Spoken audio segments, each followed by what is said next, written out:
Dietary supplements. Overrated. Sleep tracking. Underrated. Morning coffee. Overrated. Our blood holds a valuable vault of information. I believe that I can't treat what I can't measure.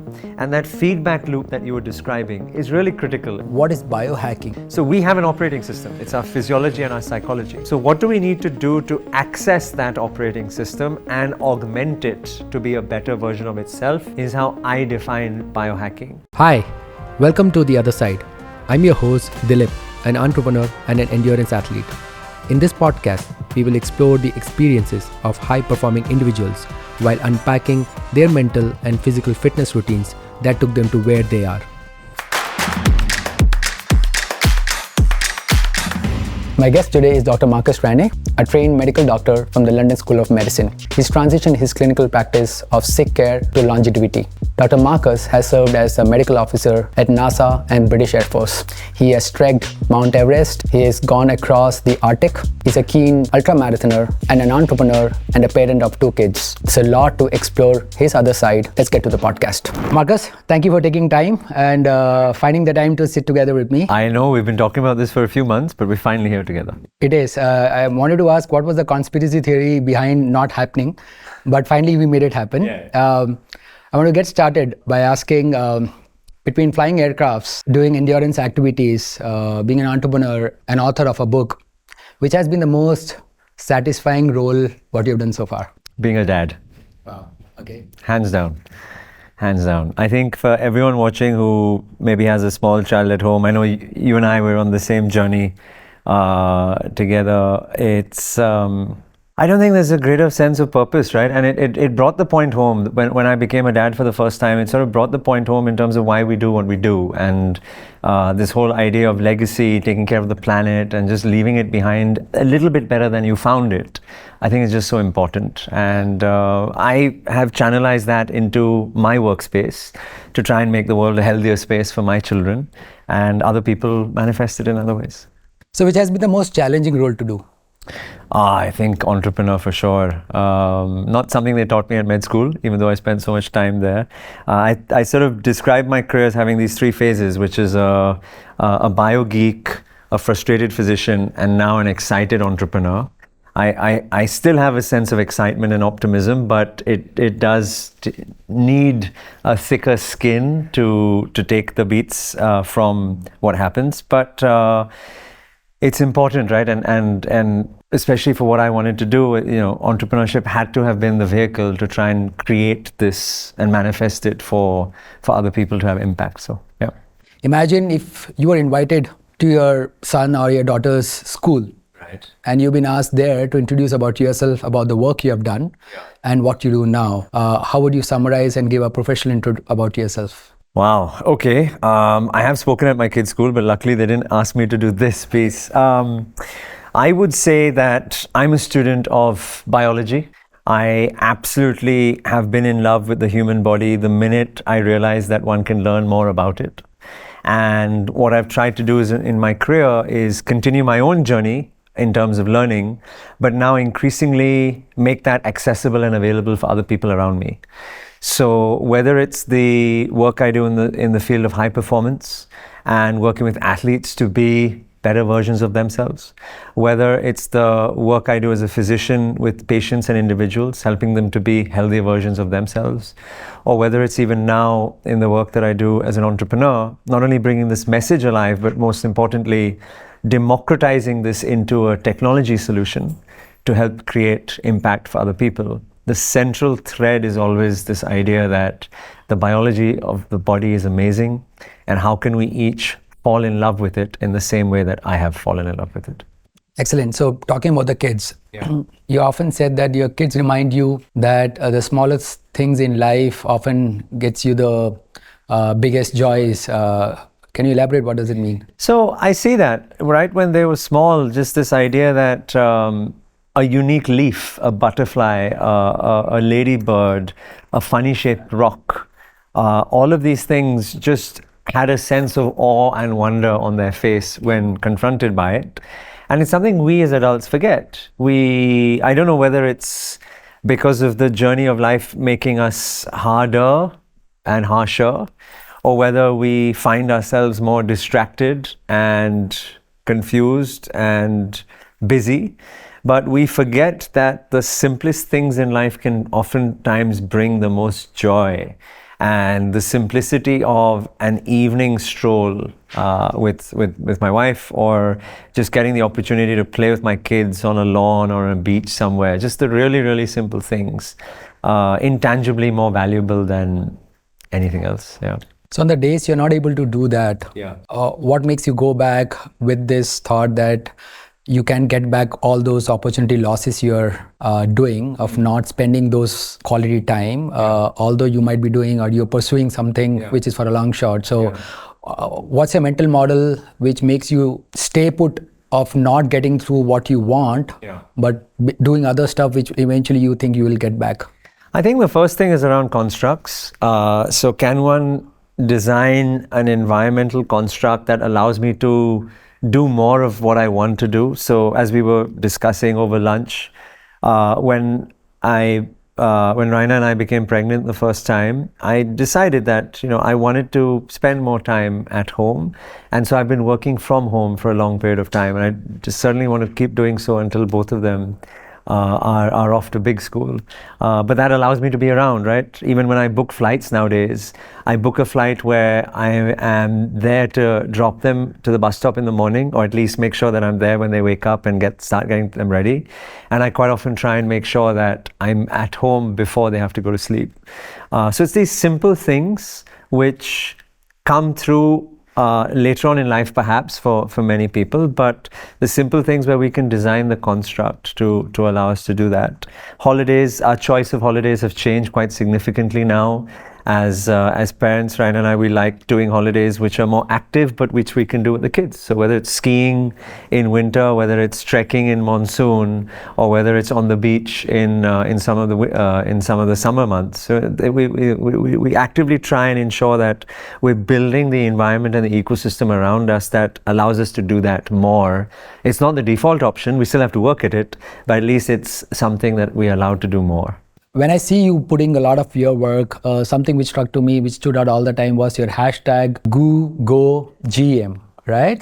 And what does that mean, and how do you pronounce that? GUGOGM. GUGOGM. GUGOGM. Yeah. It's something that my wife and I discovered during the pandemic, during the lockdown, and it stands for get up, get out, get moving. Right? Actually, a friend of ours, very dear friend of ours, Prabhav. If you're watching, Prabhav, I can credit you with coming up with this particular hashtag.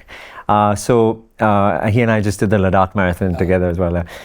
So GUGOGM was this idea that we wanted to encourage people to get up, first step one, to get out, and then once you're out, then finally to get moving. Right? It's because mobility and motion is just so important for the human body. Not just from a health perspective, but also from an experiential perspective and creating memories as well. So we found ourselves in the times of the pandemic in lockdown, once things started to open up, where we would go on these walks around the city that we live in Bombay, and just because it was so quiet, find these unique little spots and discover the city. The next big thing that we did was Kilimanjaro, which was in 2021, October 2021. And we decided that our training would be long walks. So we live in South Bombay in Cuff Parade, and we decided to pick cafes in Bandra, 25 kilometers away, and we would walk there. So we put our backpacks on, we put our boots on, and that would be part of our training, but we would end with a nice meal, a nice breakfast meal, etc. Then 2022 came around, and then we did the big expedition to the Arctic, and there it was about cold. So we've every year we've tried to bring a big adventure and use movement as a way for us to spend more time together as a couple, because we can talk and not do so in a distracted place with all the other, with the kids and everything else around. But then decided that, it's also a very useful vehicle to inspire other people as well. So anyone following the handles would often see hashtag GUGOGM, and they'll know why we're doing that. So now we know why you're doing that. Yeah. In one of your treks, I'm not sure whether it's Himalayas, you left a message to your son, who's now, I think, 7-year-old, right? Eden, to your camera, saying that all it takes is to have 30 seconds of courage in life. I know right? which one you're talking about. Yeah. What was that moment for? My goodness, this was a few years ago. Raina and I, we were celebrating our anniversary. We had gone up to Dharamshala, and we spent a couple of days trekking, which were beautiful, absolutely beautiful. And then after we did that heavy sort of trekking and camping, we decided to have a few luxurious days in a very nice little place in Palanpur. And Palanpur, if I'm getting the pronunciations correct, is very famous because of the hand gliding. This is not paragliding, right? Not paragliding. Okay. Yeah, paragliding. Sorry, paragliding. So you have a guide behind you. That's right. Yeah. That's right. So it's a paragliding. They had the World Cup there a few years ago, and it's got a really solid international credit. This thing. So Raina, who loves doing these types of adventure tasks, I don't. Ironic. I climb mountains, I fly aeroplanes, but I hate heights. She decided on our anniversary that we were going to drive up to the summit of this mountain, 10,500 feet, I think it was. And then I was going to be strapped into a man I'd only met 20 minutes ago in these blustery conditions, and then run off the side of the mountain and just into the hands of fate with this thing. And I was terrified, literally terrified. It was really windy that morning. The girl who was meant to go in front of me, her parachute didn't get enough lift, and they ended up rolling down the side of the mountain for about 25, 30 meters. She came back fully bloodied, grazed. So I was like, Raina, what are you making me do? And it's anniversary. Is this some way of telling me something else? She's like, no, this is good for you. And she was doing it behind as well. And that's when I realized that, okay, if I'm going to do this, then what's the lesson? What's the lesson in every hard thing? That's what I try to tell myself.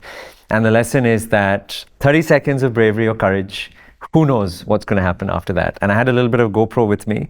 So I sort of channelized this and I said, okay, I'm going to send this message to Aiden and I'm going to talk to camera. And it's like, Marcus, 20 minutes, 30 seconds of courage. And then you can get, whatever, a lifetime of, I can't even remember the exact phrase, but I remember the moment. I was petrified, but I enjoyed it. Would I do it again? No.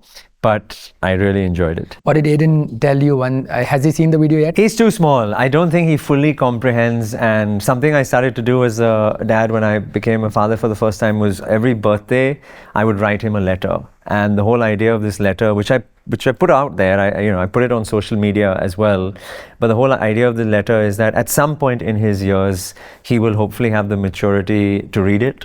And hopefully he will see that there's a little bit of wisdom from my dad and he can live my journey through those years. Yeah, I'll get to the letters. That's something which I also wanted to check and perhaps learn the tools what a parent can apply in writing those letters, but that's for a later time. It's very uncanny for me. You say that you were petrified for a guy who has climbed mountains, trekked Arctics, let's trail back. You spent some time being a part of the medical research team, being there as a support team for people who were climbing the Everest, right? What was that experience all about? What was the intent? What was the goal? Can you unpack that experience? Yeah, this was in my early years of med school, and there was an expedition being put together. So I trained at UCL, University College London. There was an expedition being put together for a group of doctors and scientists to go to the summit of Everest. And the interesting scientific element is not just the vanity of standing on top of the highest mountain on earth. It is that nature through high altitude provides a really interesting environment to investigate the human body. So as you ascend higher, the oxygen concentration falls because of the reduction in atmospheric pressure. As the oxygen concentration falls, our bodies begin an adaptive set of processes in our physiology that allows us to acclimatize and oftentimes to thrive even in those particular altitudes, right? But what are those processes and how is it that some people are better attuned to it than other people? And I don't just mean climbers. The simple act, and we've all gone through the pandemic, so we'll be very cognizant of our pulse oximetry, our oxygen concentration. When you acutely expose an individual to an environment where their oxygen concentration falls, such as a lung infection or surgery, there are some people that do better than others. And why is that? Why is it that some people can still survive on low oxygen concentration than others? So understanding that physiological pathway across what we call the oxygen cascade was something that I found to be very interesting. So I got involved with the expedition, and I led a team that went up to base camp of Mount Everest, which was at 5,300 meters. We took a smaller team up to a small summit nearby at 5,800. And then the larger expedition went all the way to the summit as well. And there was lots of studies which were then done on ourselves, investigating everything from cardiovascular function, respiratory function, cognitive function, etc. But what I found fascinating, and it's always good looking back retrospectively, connecting the dots, was that one of the biggest pieces that came out of that whole piece of work was around mitochondrial adaptation. Mitochondria being the subcellular organelle that produces energy. And actually, when exposed to a low oxygen environment, the mitochondria becomes more efficient in the type of fuel choice and how it regulates its internal chemistry to produce energy at lower oxygen concentrations as well. So I fell in love with mitochondria then, and it's been a journey ever since then that I continue to be excited by that word M, mitochondria. I want to double click on that aspect to understand the simulation and adaptations, how someone can train at a sea level if someone is trying to explore that, but we'll get to that. But before that, what was the mental model for someone at med school, you said? And that's not a conventional pedagogy someone has to go through in med school. So if you trail back, what was that mental model for you to kind of expose yourself for that kind of an opportunity? And do you think that's really important for med school students in today's time to also, take some unconventional risk and expose themselves outside of what a traditional education system could be, and why it's relevant in what they would eventually go up to? Very interesting. So just this morning, there was this big cricket match yesterday, which we were talking about, and Australia pulled a blinder, particularly Glenn Maxwell. And I would usually be watching the match with my son, but I was traveling, so he was watching it at home. I was watching in the hotel room, and we were speaking over the phone periodically. And this morning, I called him before he went to school, and I said, Aiden, what did you think of the match yesterday, and what were the learnings? And he said, Daddy, what do you mean by the learnings? So I said to him that I thought there were two learnings for me, which I think answer the question as well. The first is that when presented with an opportunity, take it. Right? The batsman we're talking about had 2 drop catches when he was on 20, and he went on to make 200. Right? So for all of us, irrespective of what the sphere of activity is, take the opportunities that life gives to us, because oftentimes they're few and far between. And if life doesn't give you the opportunity, then create the opportunity. If there's no door, then break down the window and make a door for yourself. So that was my first mental model. I knew I couldn't go to the summit.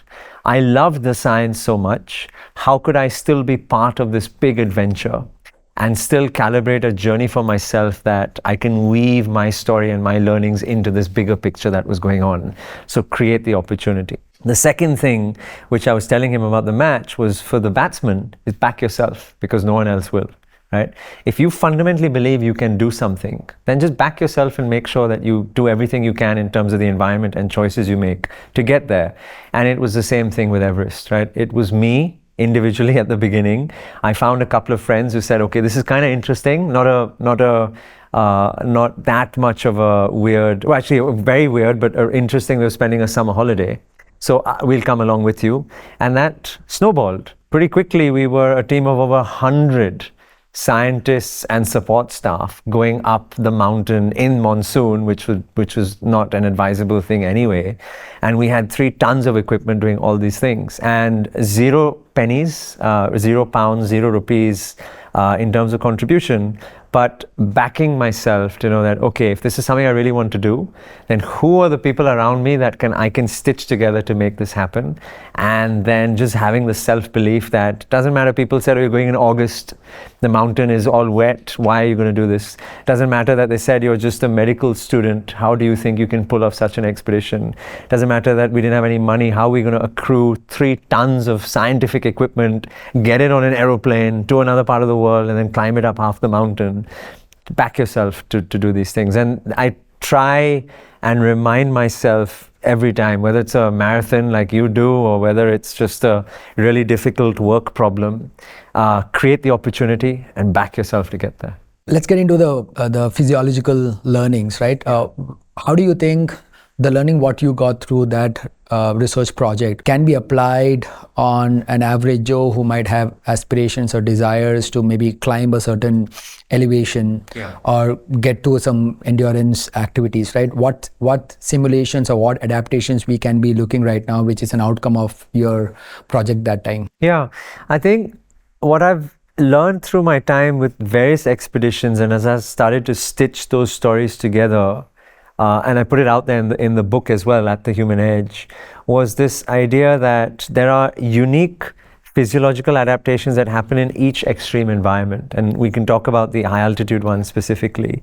And then there's the power that the brain or the mind allows you to get there.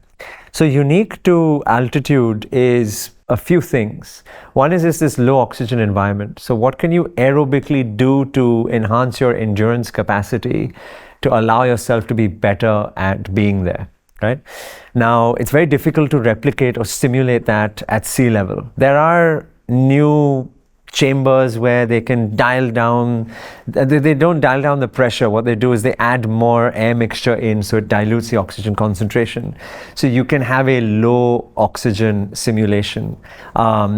Whether it creates any long-term adaptation response, I'm not a big fan of it, but certainly for an individual to feel the exposure of how they may react to it is an interesting prospect. The main thing is to train aerobically, so enhance your endurance capacity.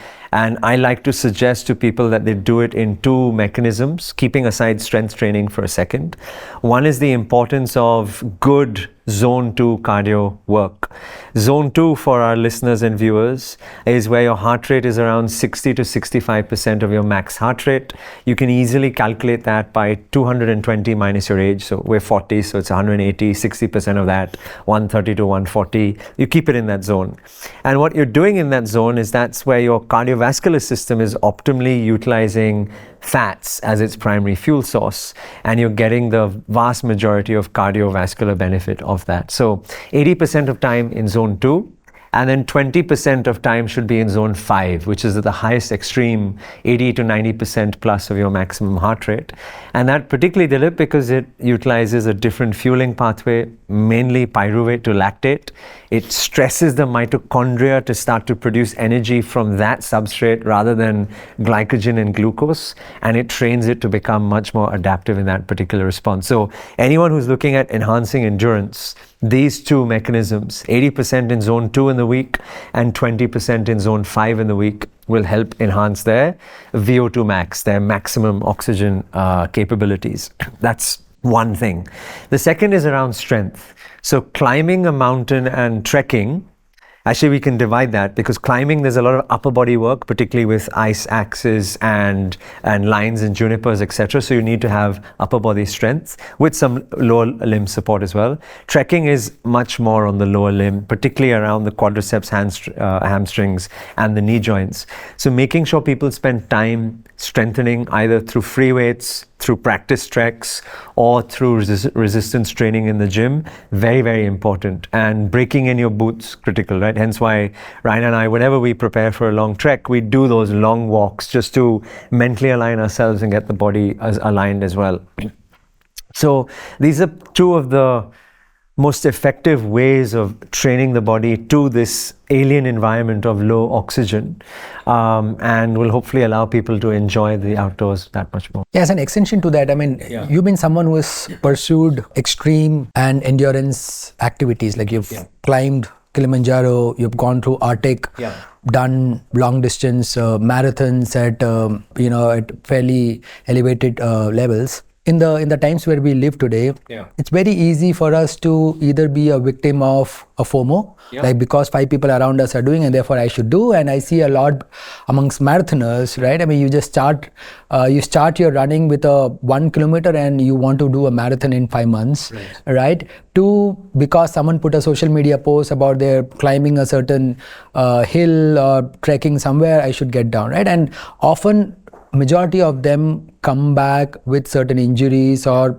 they fall to challenges which takes them time to come back and bounce back. So my curiosity always has been that what can be a certain tool which can also set as a checklist that am I ready to pursue a certain goal of that magnitude? And how do I set a goal setting? Like, do I say that I should climb a 5,000 elevation mountain, or do I say I should straight away go for 10,000? Do I say I should first do a 10K, or should I first straight away go for a half marathon, and so on and so forth? So what do you think, in your experience of having done? Yeah. And also, I'm sure you're advising both endurance athletes and otherwise to kind of go through that programming, what those toolkits could be. Yeah, so a lesson comes to me immediately as you were asking me that question. So when I was in the Air Force, I had a physical training instructor, and he once said to me that failing to prepare is preparing to fail, and the planning process is critical in all of these things. So anyone who is setting themselves with an audacious goal, which I always encourage, because audacious goals are great because it makes you a better version. Even if you don't hit the audacious goal, you're still a better version from where you started. Is always ensure that you are preparing yourself adequately for that. Learning, reading, spending time with people who've done it, etc. Because you'll realize the quantum of work and the gravitas of what you need to do and invest in yourself. Right? In terms of a toolkit, I think the biggest thing for me is reminding people of the importance of recovery. We set ourselves the goal, and a lot of the ones you've mentioned are very physical in nature, but these things apply to whether it's a corporate goal, an entrepreneurial goal, etc. The importance of the body to be pushed to an extreme can only allow itself to maintain that level if there's an adequate level of recovery as well. Otherwise, you reach a breaking point, sometimes which there's no coming back from. So if you're creating a plan which involves very physically arduous activities, hard runs through the week, getting the mileage in, etc., always ensuring that recovery and time spent for the body to adequately repair itself is critical for you to progressively overload over a period of time to reach that particular goal, right? So that's the first thing. The second thing is thinking through, if my body, this machine, has to deliver this particular outcome, then in the same way that you'll probably fill your car up before a long distance drive, what do you need to fill your machine up in order for you to do that long distance effort? This could be thinking about the macronutrients that you have to consume. So looking at all the various things in your diet. Unfortunately, we live lives which are calorific excess, particularly carbohydrate, very toxic, etc. So really looking at the fuel aspects to make sure that you are deservedly putting the right things in for you to get the outcomes that you need. And macronutrients is only part of that. Micronutrients are even more critical, because we have tens of thousands of metabolic processes that are happening every second, and each of those require different micronutrients. And quite often we are in a deficient state, which we can get to a particular point in time, but again, a crash will happen. So spending time talking to an expert and understanding what are the specific micronutrients that I need to replenish so that my body can achieve those pathways, so that I can achieve those outcomes as well. That's the second thing. And the third is then, I think, working with an individual or spending time through your preparation to really calibrate your journey to get there. And I fundamentally am of the school that small steps towards big outcomes. So you may want to run a full marathon, great. Do you realistically have the experience and the body frame today to get there?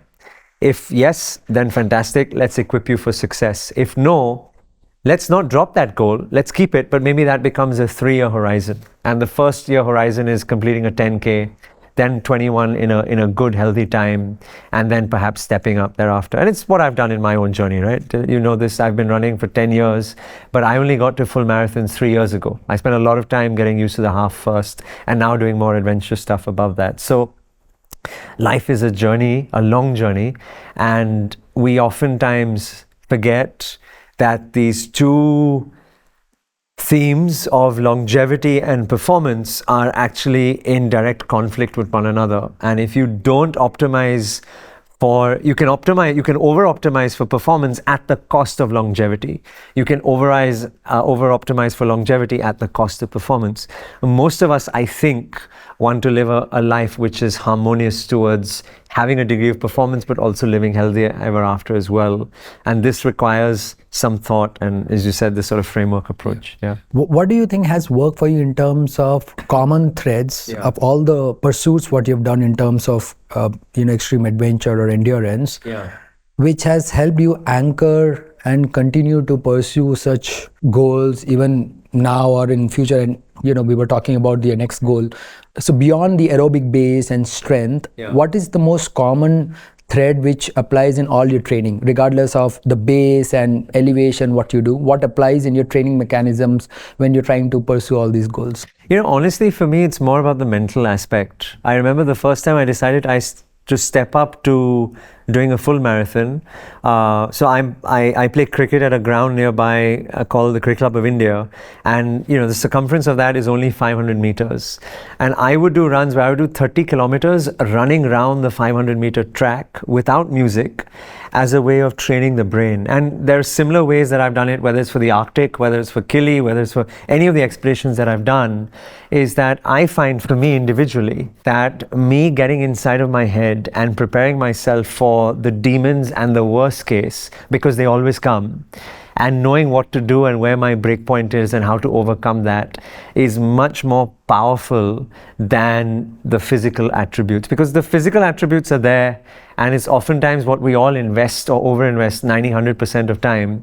Very few people, I think, give themselves the time to really think about what is that demon in my mind which is so hidden under the subconscious, and how do I address that when it comes to pass, because that's the difference between success and failure on the mountain, because it will hit you at some point. Let's explore the GUGOGM side of yours. Why do you think it's much harder today to stay healthy than in the earlier days, considering all the innovations and progress which we have seen in healthcare and in general in terms of food? It's still much hard, right? Although we are marred with apps, but if you look at the index of people being unhealthy, it's much higher than what it was earlier. And interestingly, I was watching this documentary on Netflix, the Blue Zone. And if you go back and trail back, those guys never ate healthy. They were not eating all the healthiest stuff. They were eating fats, and they were eating all stuff which today most of the doctors would say, or the nutritionists would say to you to keep away from, right? I think you've used the right words. We are intrinsically lazy, and we've become too comfortable being comfortable. Discomfort is what made us reach where we are today. Discomfort allows for growth. Discomfort allows for evolution. Whether it's discomfort of temperature, hot or cold, whether it's discomfort of oxygen, up or down, etc. This is what I've realized in my life. And if we look at society today, we have calorific excess, we have toxic physical environments, we have over-sedentariness in lifestyles.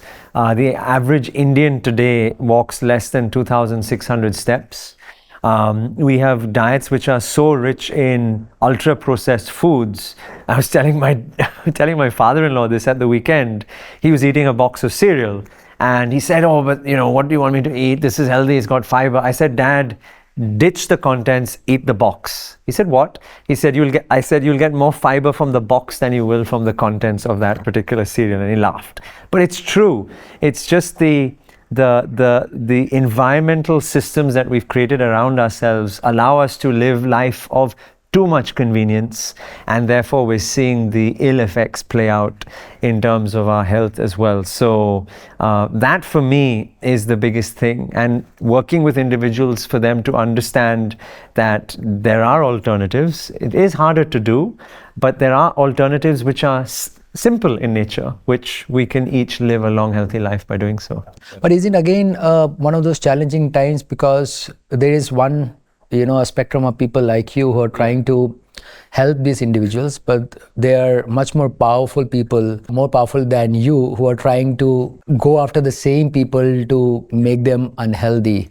How do you handle that power dynamics? Because like I said, it's just much more easier to click the button and have a junk or ultra processed stuff come to you. You don't have to move your limb, than going to the sadistic exercise of getting into a kitchen, chopping, and eventually cooking something which perhaps might not stir your palate as good as what the the food which is coming your way would be, right? So how do you play out, and also now you're an entrepreneur, right? So how do you play out on those power dynamics? Yeah, very good.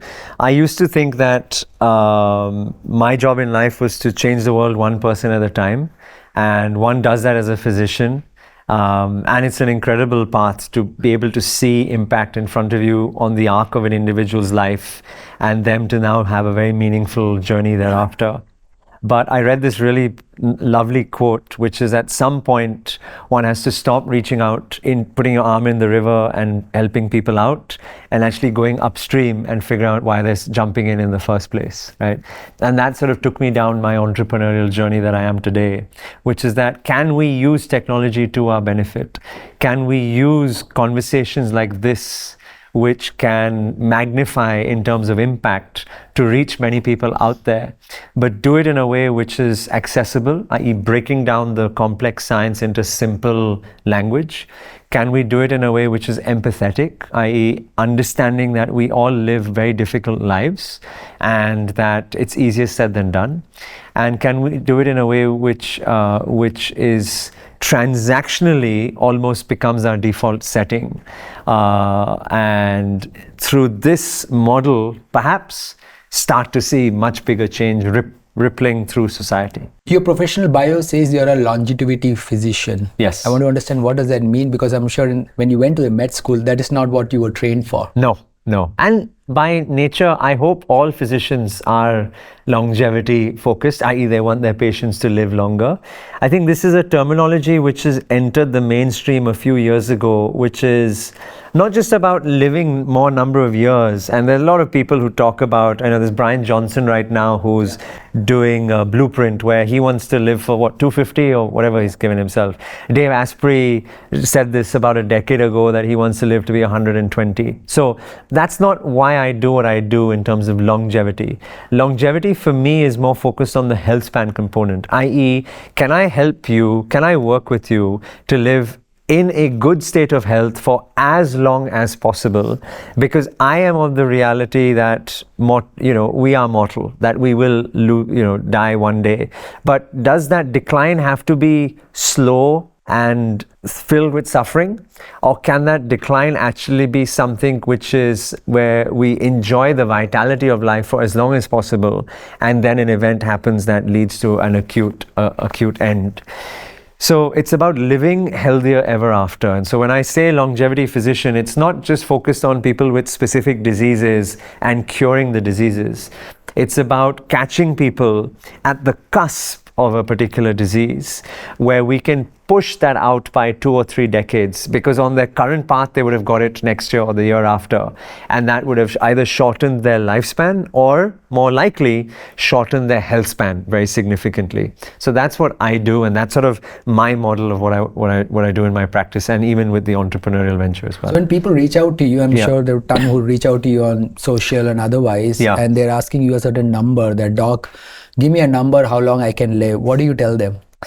I feel, and I think the data actually suggests this. So when Eva, my daughter, was born in 2018, I think it was the generation of children that will live to be 100, right? Through medical advancements. And I genuinely feel that 100 is a very reachable number for a lot of people. Even today, folks like us in our 40s, I think we can quite comfortably live lives where we are productive, where we have a sense of vitality and vigor and joy, well into our 80s and 90s as well. So yesterday I was speaking at a conference here, and I asked everyone before I started that who here wants to live to be 60 and above? 100% of the room raised their hands. Then I slowly went up to 70 and above, 80 and above. Hands started to drop very significantly. And there was only one person who wanted to go to 120 and above. And then I asked everyone, it must have been about 800 or 1,000 people in the room. And I asked everyone, why did you put your hand down at 60 or 70? And then somebody says, oh, because of suffering and old age. And I said, that's precisely the message. What we're trying to do here is live lives where we don't have suffering coming to us at that younger age at 60, and allow ourselves to be healthier in a different way for our 70s and 80s and thereafter. But to do that, you have to start working on it today. Whether you're in your 20s, your 30s, your 40s, it's like investments. The earliest time to start investing is yesterday. The same with health. The best time to start planning for that retirement of health was yesterday as well. So now is the time to make that investment. So as you're building that health span of yours, there's a lot of engineering which is happening, more so physiologically and biologically. Why would a physician then become an engineer and also call himself a biohacker, which you do? In simple terms, what is biohacking? And for a layman, there are two contours to it. One is the bio side and one is the hacking side. I'm sure most of the audience and listeners know hacking because that's what engineering is all about. But how does these two contours come together, and why is it relevant in today's times? I think we are living at a really interesting moment in our history where we're seeing the intersection between biology and technology come together, right? And part of that is due to more consumer wearables. Part of that is due to mobile-based technology. Part of that is just due to awareness as well, right? And our shifting mindset away from acute disease, chronic disease, and now more towards preventative and then optimization as well. So I use this term biohacking because I think it's easier for an individual to understand, where if you have an operating system like you do with your phone, operating system or your mobile device or computer, an operating system can quote unquote be hacked to potentially augment it. You can do the adverse as well, but you can also hack it for it to be an augmented version of itself. So we have an operating system. It's our physiology and our psychology. So what do we need to do to access that operating system and augment it to be a better version of itself is how I define biohacking. Small, simple, lifestyle-based interventions that we can each do. Not easy. I didn't use the word easy because they're mentally hard, but they're small and they're simple so that if the individual wants, they can elevate themselves and optimize that operating system for themselves. Yeah, so I just want to plug in my personal experience. I've been using a bunch of variables, right? Yeah. Two things which stood out for me is sleep consistency and a certain pattern which becomes. So because I was wearing a wearable which tracks my quality and quantity of my sleep, I realized what matters the most is the time I go to the bed. Yep. And if I can be just very consistent about that eventually elevates the overall quality of my sleep and perhaps quantity. So that sleep consistency was like a clear takeaway for me, which was not coming to me naturally because I would rather go to a bed at a random time when I felt like. And then I realized that over a period of time, my body was engineered to have or be prepared to get to the bed around a certain time when I'm ready, like I'm ready to now switch off, which was not the case. And I think the outcome was because I was training, not intentionally, but I was training myself in a way that because of the pattern which was becoming, right? Sure. The second was the glucose monitoring bit, right? Yeah. It might sound very geeky and very, Star Wars style, but most of the diet what we have, at least in subcontinent, is very carb rich, right? So everything from breakfast to dinner, everything what we eat would get your glucose levels on rooftop. So very simple hack of of course, on the controlling bit of your diet, but maybe a 10-minute walk right after your meal, which help you regulate your glucose level. And I could see that feedback coming because of the device which I was using. Otherwise, there was no way I could see what my glucose levels are, right? Yeah. Now, I understand all of this ecosystem might become overwhelming, and let's also say sometimes it might not be very accessible or perhaps affordable to everyone. Yeah. Do you think there are some basics which people could try or do in their capacity where they may not want to be totally in a biohacking environment, but they're trying to understand that operating system, what works for them and how they can optimize? Yeah, so I think you're absolutely right. I think one of the beautiful things about technology, like Moore's law, is that it increasingly becomes, it just exponentially expands out. So yes, in today's day and age, the people who have access to these devices might be limited, but I'm very confident that in the next 5 to 10 years, that very quickly democratizes down and it becomes something accessible for anyone that may potentially want to do so. I think the way I would look at it is that where's the data coming from? So what we just discussed was very digital in nature, and digital, therefore technology, therefore a degree of expense.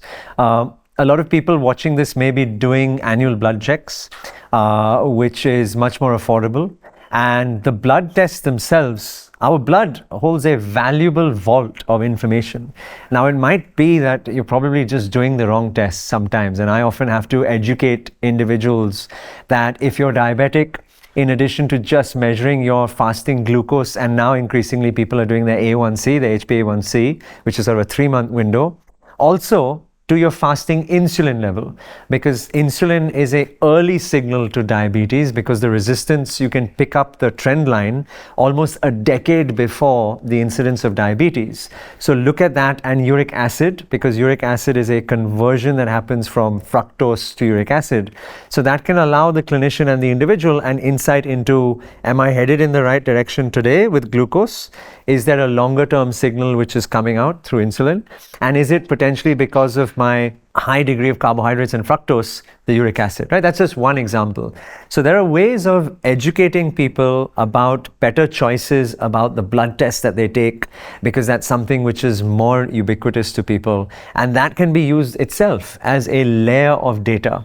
And I use the word data, and you used it a few times, because I believe that I can't treat what I can't measure. And that feedback loop that you were describing is really critical. It's not only critical from a homeostatic perspective, but even in terms of behavioral change. If I can show you, and that's why I like the glucose monitoring device, because you can see for yourself how you respond to white rice, brown rice, red rice, black rice. And you will have different glycemic curves, all of that.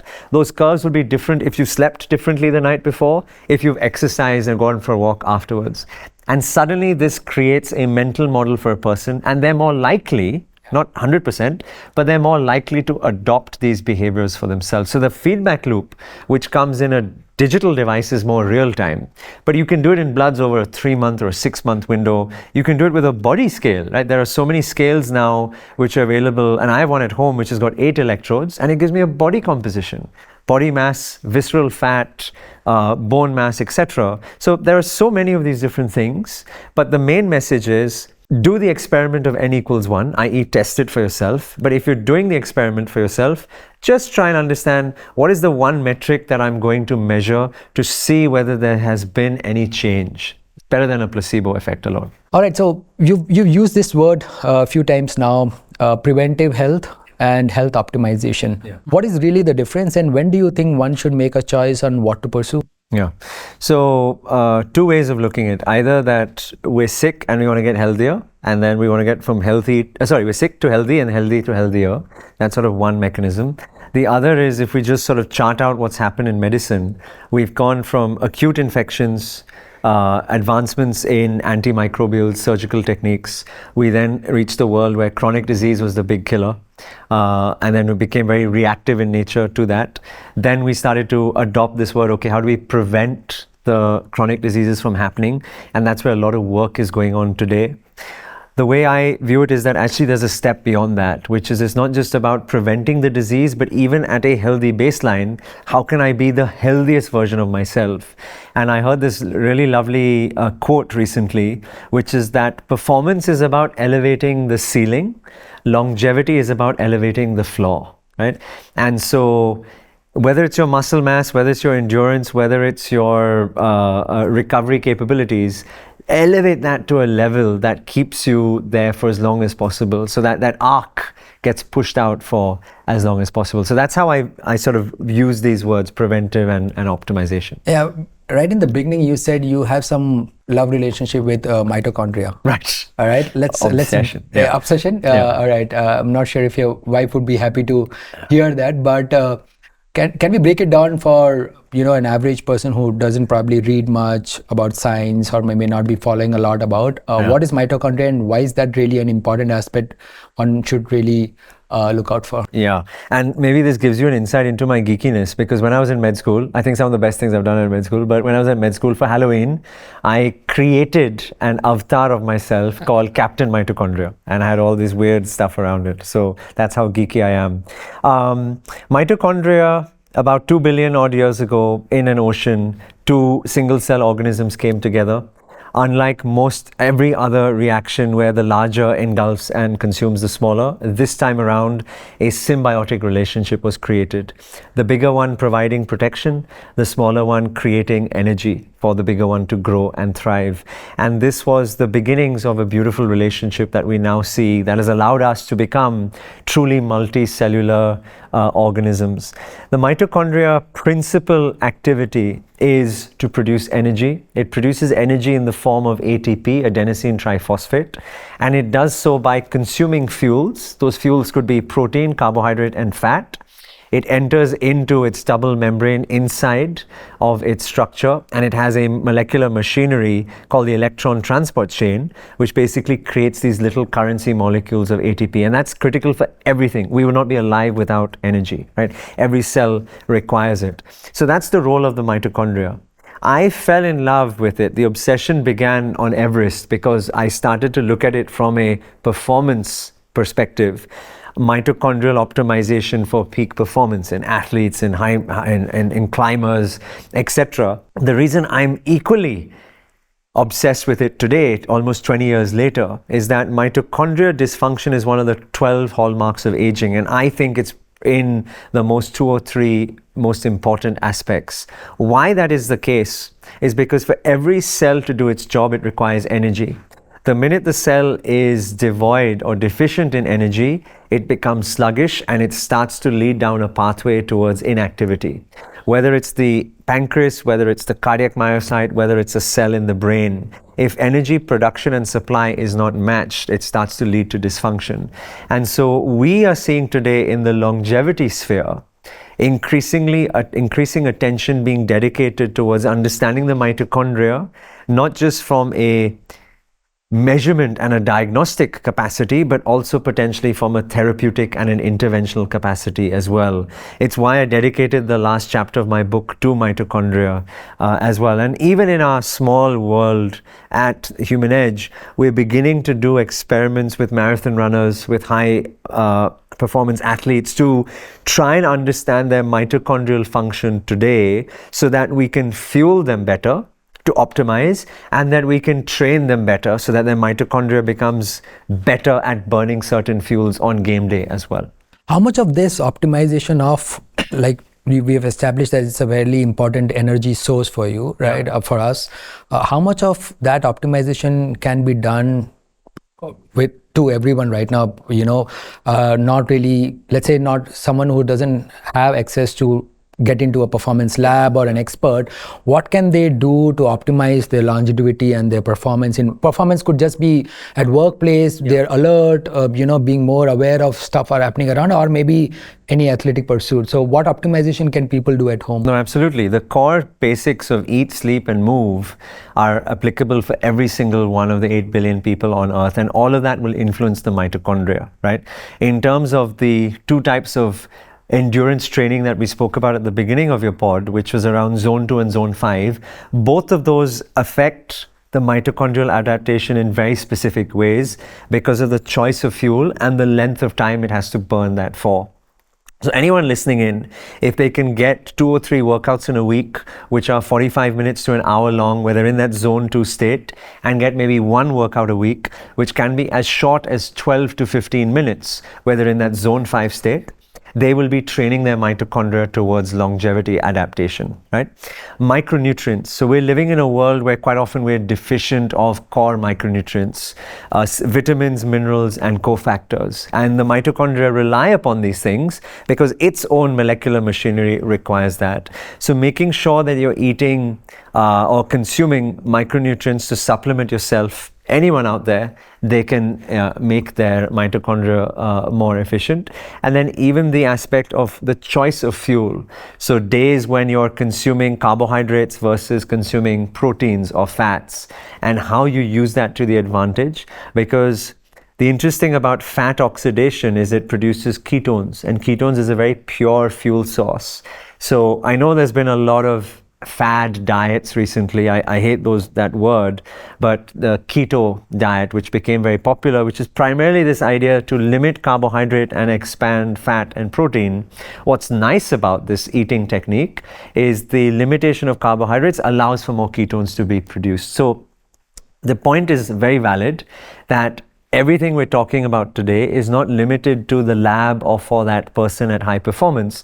It is accessible to every single one of us, and it becomes accessible through small lifestyle modifications such as these that we're just speaking about. Yeah. So you've been helping me in a few optimizations which I'm trying to do myself, and in your professional pursuit, you've been also working with a lot of athletes and high performance executives. How much do you think genetics plays any kind of a role in the sphere of longevity or performance? Okay, so I'm glad you divided that because it has a different contribution in both. The determinants of longevity, 80%, 82% is down to three things: the people you spend time with, your physical location, and your lifestyle choices.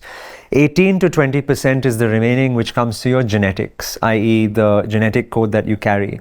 Now, longevity, specifically certain forms of cancer, certain forms of neurodegenerative disorders, there are clear mapping between carrier genes and the outcome, right? BRCA1 for breast cancer, Huntington gene for Huntington disease, etc. But for the vast majority of other effects that we suffer, like diabetes, like cardiovascular disease, like metabolic dysfunction, the contributions from genetics is actually quite limited. The main reason why it manifests, it's because of the environment, the people we spend time with, and the lifestyle choices we make. So this is an important point that I keep reminding my patients, is that you are the driver, the pilot. I'm just your navigational guide. You have the autonomy and the power to make the changes, right? Too much of this relationship between doctor and patient has been abdication of responsibility to me, the clinician, but actually you are the only one that can make that long-term change. So that's sort of the genetic contribution, or nature versus nurture, from a longevity perspective. In the high performance world, it's actually a little bit different. The high performance sphere, because the margin of error is so small, the difference between the winner of the 100-meter race and the person who comes 5th or 6th is 0.3 of a second, right? Their genetics plays a much bigger role, because even that 0.1% advantage will lead to a massive gain for you over the course of your training career, right? Remembering that, like Phelps says it brilliantly, I don't win because of I turn up at the pool, it's the, what are the years I've spent before turning up on race day. So that's where genomic and genetic contributions have a not marginal, but a superlative difference. Yeah. On the longevity side, I think you've broken well on the three sides: the movement part, the stressors, and of course the what you fuel your body with. Yeah. And I was just curious, like many people, I went to YouTube and tried to find out what people are searching and putting. And when I typed longevity, the most common keywords were diets and supplements for longevity. Yeah. So clearly means either people are making tons of videos to have eyeballs there, or that's a genuine curiosity which people are searching for. So could you double click on the fueling part? Yeah. Again, from a a layman who perhaps might not be really aiming for that marathon or the 100 meter sprint win, Yeah. or an expedition, what can they do at home without, let's say, getting into very nuanced stuff, to kind of have a construct which is aiding them towards the longevity and performance in whatever sphere they want From to a do? fueling part. Yeah. Yeah. Before I do, I'll just say that we spoke about 3 so far, which is sleep, eat, move. There are other 3 pillars which are equally important, which is breathe, connect, and immerse. And this is sort of how I think about the framework. Regarding fuel, actually, it's pretty simple. Break it down into, let's talk about macros first. What's the optimal macronutrient composition for an individual? To make it simple for everyone, I often ask them to imagine in their mind's eye a plate of food and divide that plate of food into 4 quarters. 1/2 of that plate should be dedicated to colorful fruit and veg.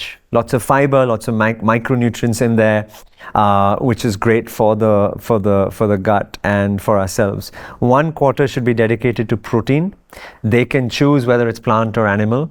Often choice that's culturally defined. And then 1/4 maximum should be on the carbohydrate side. So this is typically how I think about the plate of food. If we go a little bit further, proteins are the biggest priority for us. Anyone below the age of 60, 65 should be consuming 1 gram per kilogram of protein a day. Anyone above that age of 65 should be doubling that up. And this is regardless what kind of a physical routine they've got? Yeah, absolutely. Because muscle mass and investing in muscle mass is critical, especially as we get older because of hormonal changes and dysactivity that happens. So protein is my first biggest priority. The second is fat. It sounds weird, but fat is not the villain. It's been vilified by the media, but good fat is critical for our health, because it's the cholesterol component that makes our covering of the brain, spinal cord, every single cell wall and membrane has cholesterol in it. So we need to consume good fat. Good fat comes in salmon, feta cheese, avocados, nuts, olive oils, etc. So that's my second most important macro. The third most important macro for me is fiber. Right? Fiber, because of the state of our microbiome, the 3 trillion cells that are living inside of us that break down food and produce precursors which are important for our hormonal health, brain health, etc. Right? So fiber is third, and the fourth becomes carbohydrate. We're South Asians, we consume everything around carbs. We do it the other way around. So hopefully everyone listening in will maybe think about the ideal plate of food and making sure carbohydrate is the smallest part of that overall framework, right? The second is around hydration, and hydration and electrolytes go hand in glove, because, and this is a bit I covered in my book in the chapter on surviving in the Sahara Desert, which is that a 1% drop in hydration status leads to a 12 to 14% drop in productivity and performance, right? And the reason why this is important is the thirst reflex doesn't kick in until you're 2 to 3% dehydrated. So most of us are dehydrated, we don't even know about it, and it's having a massive effect on our performance. So how much water do we need? Around 2 to 4 liters per day. We get water obviously from drinking, but in certain food items as well, like fruits and vegetables. And make sure you're supplementing with electrolytes, because salts are very important for our body as well. And the third is periods of time where you don't have calories. So popularly known as intermittent fasting. It's not one size fits all. Men are easier to adapt to intermittent fasting than women because of the cyclical changes in the month. How long do they need to do has got different time windows. So 16 to 18 hours typically allows the metabolic machinery to become more flexible and choose to break down fat over carbohydrate. That's why most of the popular apps today talk about the 18-hour fasting window.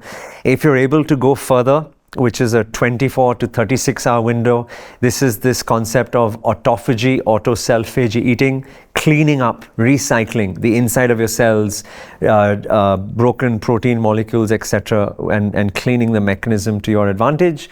And then if you can go further still, 72 hours and beyond, there are cellular changes that happen on your immune function, stem cell regeneration, etc. So it's not a one size fits all. It takes time. It took me, Raina and I, it took us about a year and a half, 2 years to go to having 3 days without food, which we do now once a year.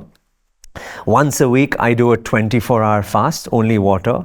And then 2 or 3 times a week, I'll do a 16 to 18-hour fast if I'm traveling, etc. But what people should appreciate is if you are going to skip a meal, preferentially skip dinner, not breakfast. Right? That's really important. I also want to put it out there as people listening and watching. I mean, all these experimentations have been done by you after a lot of nuanced and regulated situations. I mean, you're an expert, and therefore, if someone wants to pursue such exploratory, attempts, they probably should get some guidance and not just go by the whim, because each one is very different, right? We spoke about longevity, we spoke about performance. There's a lot of medical research which is going in increasing the ceiling of life expectancy, right? Yeah. What's your take, being now an entrepreneur and also a doctor and a biohacker? Do you feel that's relevant, or we are still times away from getting that done? I would far over-index quality of life over quantity of life.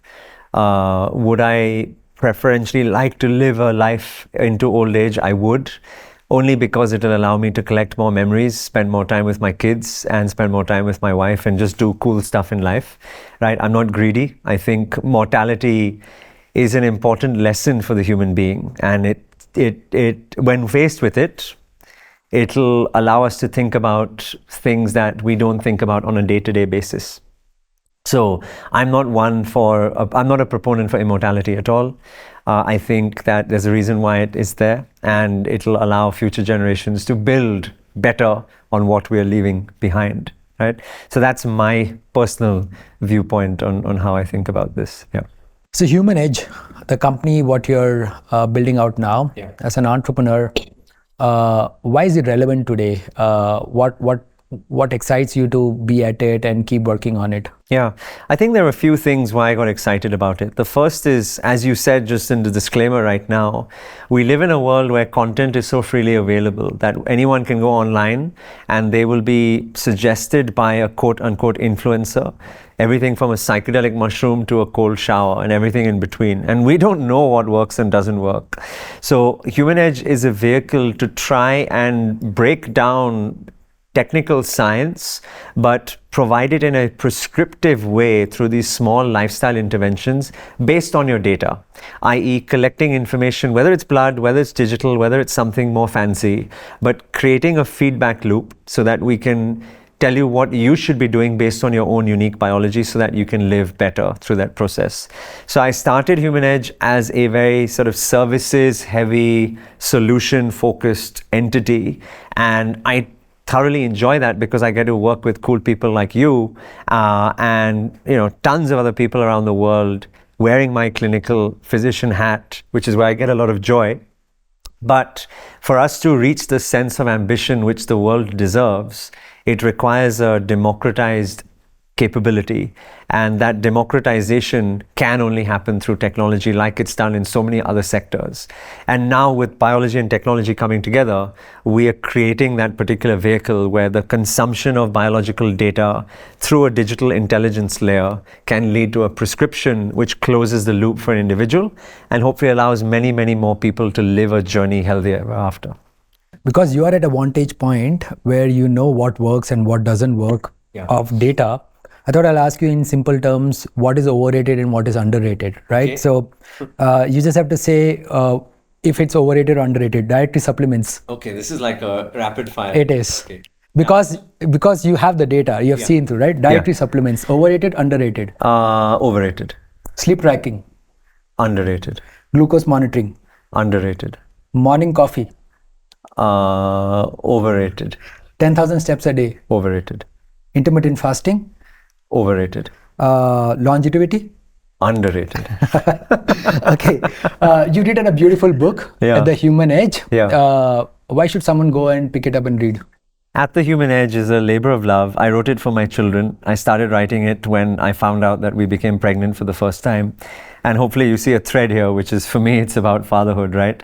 I wanted to capture my lessons so that I could hopefully inspire my children to fall in love with science the way I have fallen in love with it. And not just from a textbook perspective, but weave in the blessings that I've had on my journey of fantastic environments and use that as a vehicle to show how science can be exciting. Because climbing a mountain is exciting when you look at it from a science perspective. Going to the moon or Mars can be exciting when you think about what the body has to undergo. So each of the different chapters focuses on a different extreme environment, and I take you on a journey of your intracellular capabilities to unlock to get there. So that's why I hope people will pick it up. It became a bestseller last year, which I got really excited about, and we've got some more things in the pipeline around that. So I continue to invest in that particular effort. I'm excited about the more things to come. You said in the beginning you originally wanted to write that for your kids, and you said in the beginning you've been writing these letters for your son. I think he's in the 7th year now, so probably you've written 7 of them. All of them is on your social media handle, so I would urge people to go out and read. What's the thought process which goes behind in writing those letters? How do you get started, and what is that what you want your son to really know from that letter?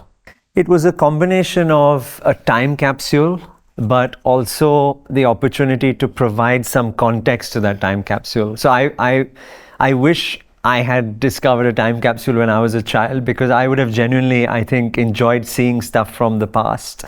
And so I was thinking about how can I leave a time capsule for my children, which is just a body of objects, but there's no context to that body because you can't go back and through time and talk to the person why they left that object in there. So the letters that I write are about the year gone by. So every year, what has happened to us as a family? You know, what's gone on with work, with home, with my relationship with my wife and spouse. And what have I learned as a father? Because it's not an easy job at all. It's the hardest job there is. And so hopefully when the kids become old enough, they may understand what choices I made and why I did certain things. It might inspire them. It might just give them into an insight into their dad's life as well. And why I put that out there, it wasn't through vanity. It was because I think that many more parents can do the same for their children. I wish I had my grandparents passed away when I was very young, so I didn't have opportunities to talk to them about their lives. The greatest war generation fighting in World War II and Indian independence and all of that stuff. I've had chances to have conversations with my parents, but I think we shape the future by learning about the past.